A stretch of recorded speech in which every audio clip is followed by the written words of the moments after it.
بسم اللہ الرحمن الرحیم۔ شریعت کی تکمیل میں جو تدریج ملحوظ رہی، اس کے لحاظ سے وراثت، نکاح و طلاق و قصاص و تعزیرات وغیرہ کے احکام بعثت کے بہت بعد آئے۔ سبب یہ ہے کہ ان احکام کے اجرا کے لیے ایک نافذ الامر قوت کی ضرورت تھی جو اب تک اسلام کو حاصل نہیں ہوئی تھی۔ غزوہ بدر کے بعد سے اسلام کی سیاسی طاقت کا نشو و نما شروع ہوا۔ ہجرت کے پہلے اور دوسرے سال میں جو احکام نازل ہوئے وہ تحویل قبلہ، فرضیت، روزہ، زکوٰۃ، فطر، نماز عید اور قربانی تھی۔ تیسرے سال سے جب اسلام کے کاروبار زیادہ پھیلنے شروع ہوئے تو سب سے پہلے توریث کا قانون قرآن مجید میں نازل ہوا۔ جب مسلمان ابتداءً مدینہ میں آئے تو اس وقت یہ حالت تھی کہ باپ مسلمان ہے تو بیٹا کافر ہے، ایک بھائی کافر ہے تو دوسرا بھائی مسلمان ہے۔ اس حالت میں اقربا اور اعزاء کی وراثت کا قانون کیوں کر نافذ ہو سکتا تھا؟ اس لیے حضرت صلی اللہ تعالیٰ علیہ وسلم جب مدینہ تشریف لائے تو آپ نے مہاجرین اور انصار میں مواخات یعنی برادری قائم کر دی، جس کی روح سے یہ قاعدہ مقرر ہو گیا کہ کوئی انصاری مرتا تو اس کی وراثت مہاجرین کو ملتی۔ عرب میں پہلے بھی یہ دستور تھا کہ دو آدمی آپس میں عہد کر لیتے کہ ہم دونوں آپس میں ایک دوسرے کے وارث ہوں گے۔ ان میں سے جب کوئی مرتا تو دوسرا وارث ہوتا، لیکن 3 ہجری میں قرآن کی اس آیت نے اس قاعدہ کو منسوخ کر دیا۔ ترجمہ: قرابت مند ایک دوسرے سے زیادہ قریب ہیں، اس کی روح سے مواخات کی بنا پر وراثت موقوف ہو گئی اور خاندان اور ذوی الارحام میں وراثت محدود ہو گئی۔ آیت توریث کے نزول سے پہلے قرآن نے وصیت کا قاعدہ جاری کیا تھا، یعنی مرنے والا اپنے مال و جائیداد کی نسبت یہ وصیت کر جاتا کہ اس میں سے اتنا اس کو دیا جائے اور اتنا اس کو ملے۔ مرنے کے بعد اسی طریقہ سے اس کی جائیداد تقسیم کر دی جاتی۔ مرنے سے پہلے ہر مسلمان پر اس وصیت کا مکمل کر جانا فرض تھا۔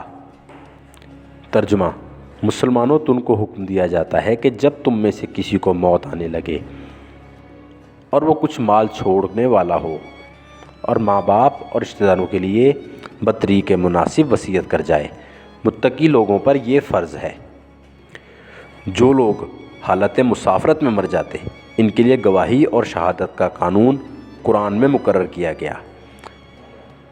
گواہی کو چھپانا یا بدل دینا قانوناً جرم تھا، چنانچہ سورہ بقرہ اور مائدہ میں اس کی پوری تفصیل ہے۔ غزوہ بدر کے بعد مسلمانوں کی تعداد میں کافی ترقی ہوتی گئی، خاندان کے خاندان مسلمان ہو گئے، اس لیے وراثت کے مخصوص قانون کی ضرورت ہوئی۔ پھر وصیت کے قاعدہ میں بڑی دقت یہ تھی کہ ناگہاں موت کے موقع پر تقسیم جائیداد کا کوئی اصول جاری کرنا ناممکن تھا۔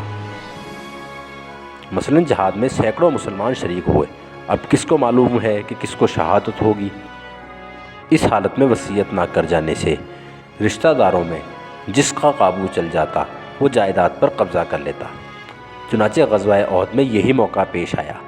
سعد بن ربیع رضی اللہ تعالیٰ عنہ جو بہت ہی دولت مند صحابی تھے، اس جنگ میں شہید ہوئے۔ ان کی بیوی حضرت صلی اللہ علیہ وسلم کی خدمت میں آئی کہ سعد آپ کی خدمت میں شہید ہوئے ہیں، انہوں نے 2 لڑکیاں چھوڑی ہیں، لیکن سعد کے بھائی نے سعد کی ساری جائیداد پر قبضہ کر لیا۔ حضرت صلی اللہ علیہ وسلم نے فرمایا خدا فیصلہ کرے گا۔ پھر غالباً 4 ہجری میں یہ آیت نازل ہوئی جس میں وراثت کے تمام احکام مذکور ہیں۔ ترجمہ: خدا تم کو تمہاری اولاد کی نسبت حکم دیتا ہے کہ لڑکے کو 2 لڑکیوں کے برابر حصہ ملے گا۔ یہ آیت آخر تک۔ حضرت صلی اللہ علیہ وسلم نے سعد کے بھائی کو بلا کر فرمایا کہ سعد کے متروکہ میں سے 2/3 ان کی بیٹیوں کو اور 8واں حصہ ان کی بیوی کو دو، اس کے بعد جو بچ رہے وہ تمہارا حق ہے۔ اہل عرب عورتوں کو وراثت سے محروم رکھتے تھے اور کہتے تھے کہ وراثت کا حق اس کو ہے جو تلوار چلائے۔ دنیا کی اکثر قوموں میں بھی یہی دستور تھا۔ یہ پہلا دن ہے کہ اس صنف ضعیف کی داد رسی کی گئی۔ احکام وراثت کے بعد بھی وصیت کی اجازت باقی رہی، چونکہ اس سے مستحقین وراثت کی حق تلفی کا اندیشہ تھا، اس لیے وصیت کی تجدید کی ضرورت تھی۔ 10 ہجری میں سعد بن ابی وقاص رضی اللہ عنہ بیمار ہوئے۔ حضرت صلی اللہ علیہ وسلم ان کی عیادت کو گئے۔ انہوں نے عرض کی کہ میں مر رہا ہوں اور میرے صرف ایک ہی لڑکی ہے، چاہتا ہوں کہ 2/3 مال خیرات کر دوں۔ حضرت صلی اللہ علیہ وسلم نے اجازت نہیں دی۔ انہوں نے کہا تو نصف؟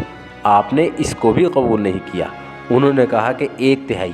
آپ نے فرمایا یہ بھی بہت ہے، وارثوں کو غنی چھوڑ کر مرنا اس سے اچھا ہے کہ وہ بھیک مانگتے پھریں۔ تاہم یہ مقدار آپ نے جائز رکھی۔ اس وقت سے وصیت 1 ثلث سے زیادہ ممنوع ہو گئی۔ وقف شریعت کا بہت بڑا مسئلہ ہے۔ اسلام نے اس مسئلہ کو جس حد تک صاف کیا، اس کا دوسرے مذاہب کے قوانین میں شائبہ تک موجود نہیں ہے۔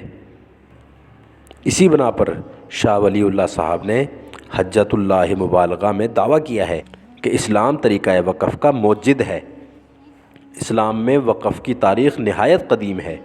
حضرت صلی اللہ تعالیٰ علیہ وسلم نے ہجرت کے پہلے ہی سال مدینہ میں مسجد نبوی کی بنیاد جس زمین میں رکھی تھی وہ یتیموں کی ملکیت تھی۔